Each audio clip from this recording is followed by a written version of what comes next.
किशन एक गांव में दूध बेचता था। उसके पास 2 भैंस थी। वह सुबह उनका दूध निकालता और पूरे गांव में घूम घूम कर बेचता था। लेकिन हर दिन उसका थोड़ा दूध बच जाता था। जब वह दूध बेचकर वापस आता तो रास्ते में शिवजी के मंदिर में चला जाता और सारा दूध शिवलिंग पर चढ़ा देता था। यह उसका रोज का नियम था। एक दिन उसका मित्र मिला लेखपाल। उसने किशन से पूछा, अरे तू इतनी मेहनत से पूरे गांव में दूध बेचता है, फिर जो दूध बच जाता है उसे शिवलिंग पर क्यों चढ़ा देता है?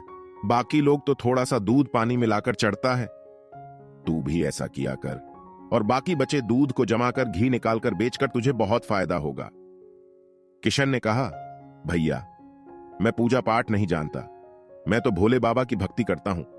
मैं अनाथ हूं और इन्हें अपना पिता मानता हूं, इसीलिए इन्हें दूध चढ़ाकर इनकी सेवा करता हूं। भोलेनाथ की कृपा से मेरी गुजर बसर मजे से हो जाती है। लेखपाल उसे बहुत समझाता है, लेकिन वह नहीं मानता और हर दिन सारा दूध शिवजी पर चढ़ा देता था। एक दिन किशन मंदिर में दूध चढ़ा रहा था। तभी मंदिर के पुजारी ने कहा, बेटा हर दिन तो महादेव का अभिषेक दूध से करता है। तेरी क्या मनोकामना है जिसके लिए तो यह सब कर रहा है? किशन ने कहा, मुझे भोलेनाथ से कुछ नहीं चाहिए। मैं पूजा पाठ तो जानता नहीं हूं। मैंने कुछ लोगों को दूध में पानी मिलाकर चढ़ाते देखा तो मुझे लगा भोलेनाथ पानी मिला दूध पीकर कमजोर न हो जाएं, इसीलिए इन्हें शुद्ध दूध चढ़ा देता हूं। यह सुनकर पुजारी बाबा हंसने लगे। वे किशन के भोलेपन और उसकी अनोखी भक्ति से बहुत प्रसन्न थे। एक दिन गांव में बारिश हो रही थी। किशन बारिश के कारण दूध बेचने जा नहीं सका। उसका सारा दूध बच गया। वह सारा दूध लेकर मंदिर पहुंच गया।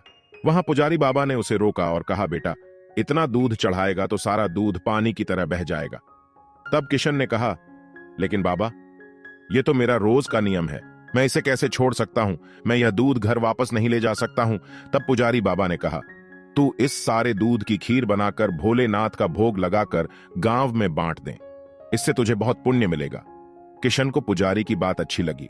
वह गांव से खीर बनाने का सामान ले आया और मंदिर में सारे दूध की खीर बनाई। भगवान का अभिषेक खीर से किया और सारे गांव में खीर बांट दी। उसके बाद से किशन ने एक नियम बनाया। वे हर रोज शिवलिंग पर बचा हुआ दूध चढ़ाता और महीने में एक दिन दूध नहीं बेचता था। सारे दूध की खीर बनाकर भगवान का भोग लगाकर गांव में बांट देता था। इधर कैलाश पर्वत पर भगवान भोलेनाथ ने मां पार्वती को सारी बात बताई। तब पार्वती जी ने कहा, महादेव आपका यह भक्त कभी आपकी पूजा नहीं करता, कभी आपका नाम नहीं लेता, केवल दूध और खीर से अभिषेक करने से आप उससे प्रसन्न हो गए। तब महादेव ने कहा, पार्वती उसकी निश्चल भक्ति ने मेरा मन जीत लिया है। इस संसार में कोई मेरी पूजा मेरी भक्ति किसी कामना से करता है, लेकिन यह मेरा भक्त मुझे अपना पिता मानकर अभिषेक करता है। यह मेरी चिंता करता है कि कहीं पानी मिले दूध के अभिषेक से मैं कमजोर ना हो जाऊं, इसीलिए यह मेरा अभिषेक शुद्ध दूध से करता है। तब पार्वती जी ने कहा, महाराज हमें इसकी परीक्षा लेनी चाहिए। भक्त की परीक्षा लेने के लिए महादेव और पार्वती जी ने सेठ सेठानी का भेष लिया और किशन के घर पहुंच गए। महादेव ने किशन से कहा, दूध वाले, हम हर दिन तुम्हारा सारा दूध दुगुने दाम पर खरीद लेंगे और तुम्हें पूरे गांव में भागना भी नहीं पड़ेगा। हमारे नौकर यहीं से दूध ले जाएंगे और यहीं तुम्हें उसका मूल्य दे देंगे। यह सुनकर किशन ने कहा, ठीक है सेठ जी, लेकिन मैं सारा दूध नहीं दे सकता। मेरी भैंस जितना दूध देगी उसमें से थोड़ा सा मैं भोलेनाथ के अभिषेक के लिए रखूंगा, बाकी आप चाहें तो खरीद सकते हैं। तब पार्वती जी ने कहा, हमें तो बहुत दूध चाहिए, तुम सारा दूध दे दो, भले ही दाम 4 गुना ले लो। तब किशन बोला, नहीं, मैं अपने भोलेनाथ को भूखा नहीं रख सकता। तू दूध लेना हो तो लो, नहीं तो चले जाओ। यह सुनकर सेठ सेठानी वहां से चले गए और कुछ दूर जाकर एक गरीब ब्राह्मण ब्राह्मणी का भेष बनाकर बैठ गए। किसान जब सारे गांव में दूध बेचकर मंदिर जा रहा था, उसे किसी के रोने की आवाज आई। वह पास गया तो ब्राह्मणी बैठी रो रही थी।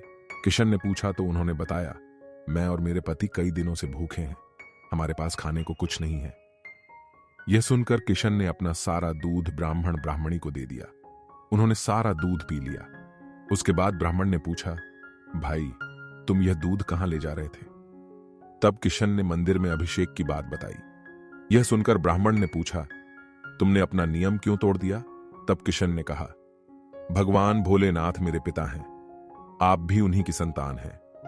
एक पिता स्वयं भूखे रह सकते हैं, लेकिन अपनी संतान को भूखा नहीं रख सकते। भगवान शिव का क्रोध न सह लूंगा। तभी भगवान शिव और मां पार्वती अपने असली रूप में प्रकट हो गए। महादेव को देखकर किशन उनके पैरों में गिर पड़ा।